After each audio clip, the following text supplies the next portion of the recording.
Congress committee தலைவர் செல்வ பெருந்தகை செய்தியாளர்களை சந்திக்கிறார். நேரலையில் பார்க்கலாம்.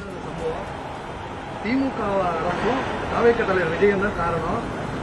தொடர்ந்து இந்த சேலம் கூட்டத்தில் கூட ஒருத்தர் உயிரிழந்தார். இது நல்ல சகுனமாக சொல்லியிருக்காரு ஐநா நாகேந்திரன்.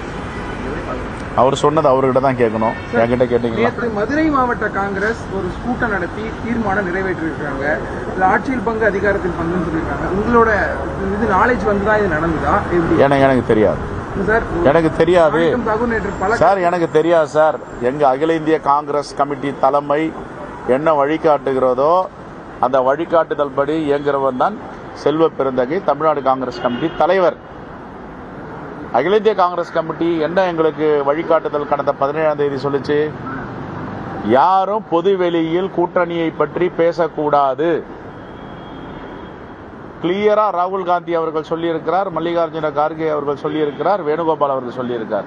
இப்போ ராகுல்ஜியை விட மல்லிகார்ஜுன கார்கேயை விட யாராவது பெரியவங்க இருக்கிறாங்களான்னு எனக்கு தெரியல.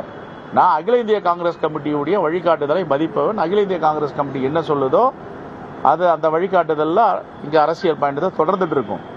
அதுக்கு மேல யாருன்னா பெரியவங்க இருக்காங்கன்னா எனக்கு தெரியல. நம்பர் 1. நம்பர் 2, 5 நபர் கமிட்டி திரு கிரீஷ் சோடங்கர் தலைமையில் நியமித்திருக்கிறார்கள். அந்த கமிட்டி பேச்சுவார்த்தை நடந்து கொண்டு இருக்கிறது.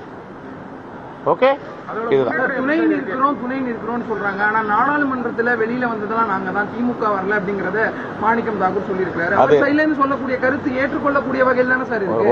ஒரு நிமிஷம், அது எங்க அகில இந்திய தலைமை பேசும். பொதுவெளியில இங்கெல்லாம் பேசக்கூடாது. இது மாதிரி மாணிக்கம் பொதுவெளியில பேசக்கூடாது சார். என்னை பொறுத்த வரைக்கும் யாரும் பொதுவெளியில் பேசக்கூடாது. அகில இந்திய காங்கிரஸ் கமிட்டி தலைமையும் எதான் சொல்லியிருக்காங்க, மாநில தலைமையும் எதான் சொல்றோம். பொதுவெளியில பேசுறதுக்கு என்ன இருக்கு? இவ்வளவு காலம் பேசாம இப்ப தேர்தல் நடக்கும்போது எதுக்கு இதெல்லாம் பேசணும்? பேசுவதை அவாய்ட் பண்ணணும். ஏற்கனவே அகில இந்திய காங்கிரஸ் கமிட்டி தலைமை ஒரு வழிகாட்டுதலை சொல்லியிருக்கு, பொதுவெளியில் பேசக்கூடாது. எங்க தலைவர் ராகுல் காந்தி அவர்கள் தொடர்ந்து பேசுகிறார். நீங்க பொதுவெளியில எதை பேசணுமோ பேசணும், அறைக்குள்ள பேசுறத பொதுவெளியில பேசினா எங்களுக்கு என்ன தேவைன்றது எங்களுக்கு தாயும் தந்தையுமாக இருக்கின்ற அகில இந்திய காங்கிரஸ் கமிட்டி கிட்ட சொல்லுவோம். நாங்க அவங்க வழிகாட்டுதல் தான் நடக்கணும். எனக்கு பேச தெரியும், நான் என்ன ஒன்னாலும் உங்க முன்னாடி பேசினேன்னா அதுக்கு எதுக்கு கூட்டணி, அதுக்கு என்ன முறை, அது என்ன ஜனநாயகம்? சார், ஒரே ஒரு கொஸ்டின். இந்த தேர்தல் தொடர்பாகவே நீங்க பொது வெளியில பேச வேணாம்னு டெல்லியிலையும் சொல்லியிருந்தீங்க, தமிழ்நாட்டிலையும் பல இடங்கள்ல சொல்லியிருந்தீங்க. பிரவீன் சக்கரவர்த்தியா இருக்கட்டும், இல்ல மாணிக்கம் தாக்கூரா இருக்கட்டும், பலரும் இது மாதிரி செய்யறாங்க. மாநில தலைவரா நீங்க நடவடிக்கை எடுப்பீங்களா சார்? நான் இன்னைக்கு அது விஷயமா தான் கூப்பிட்டுருக்காங்க. இன்னைக்கு பேச போறோம், ஆலோசனை செய்வோம். ஜனநாயகத்துக்கு முரணாக, அகில இந்திய காங்கிரஸ் வழிகாட்டுதலுக்கு முரணாக யார் நடந்தாலும் தவறு தான்.